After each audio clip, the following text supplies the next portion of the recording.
Nagpakol sa 1.1 milyones pesos na kantidad din shabuan na samsam kan otoridad sa Anti-Illegal Drug Operations kan Philippine National Police Bicol kanuminaging semana. Sigun sa tagpagtaram kan PNP Bicol na si Police Lieutenant Colonel Maluca Lubakib, na-record ini poon Disyembre 2 sundukan Disyembre 8 kung sain sa 23 na operasyon na pigkasar kan PNP, 26 na drug suspects ang matrayumpong nadakop, asin total na 169 gramo nin shabuan na kumpiskar na pigkakarkulong nagkakantidad ni 1,151,070 pesos.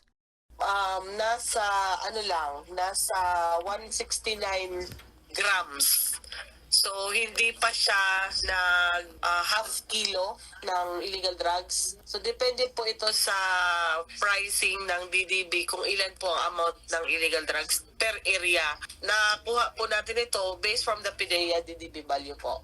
Sa naunang bita na operasyon, ang probinsya nin Camarines Norte ang may pinakahalangkaw na nakumpiskar na droga na nagpakol sa 761,600 pesos. Sinundan ini kan probinsya nin Albay na nakakumpiskar man nin 243,848 pesos na kantidad nin shabu, 76,840 pesos sa Masbate, 43,656 pesos sa Camarines Sur, 20,706 pesos sa Naga City, 3,400 pesos sa Catanduanes, asin 1,020 pesos sa Sorsogon. Actually, everyday po ang ating operation sa anti-illegal drugs. So, hindi po natutulog ang ating mga operatiba, lalo na po sa pagtugis nitong mga nag-proliferate na illegal drugs dito sa Region 5.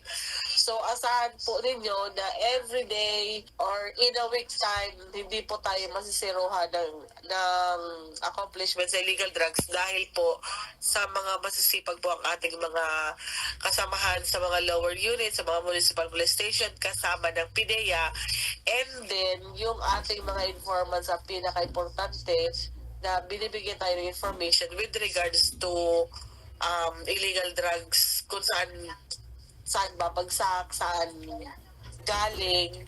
So, madali po natin nakuha. And good thing is, hindi na po siya nailalabas sa market. Katakod kay ini siniguro kan PNP Bicol sa pamamayo ni Police Brigadier General Andre Dizon na mas papakusugon paninda ang kampanya kontra illegal na droga. Urog pa ngunya na papasara na ang taon asin tututukan ang mga primary suppliers kay ini sa rehiyon nga ni dagos nang matuldukan ang paglakop kan pinagbabawal na droga. Para sa mga baretang Tatak Bicol, Angeline Dagta.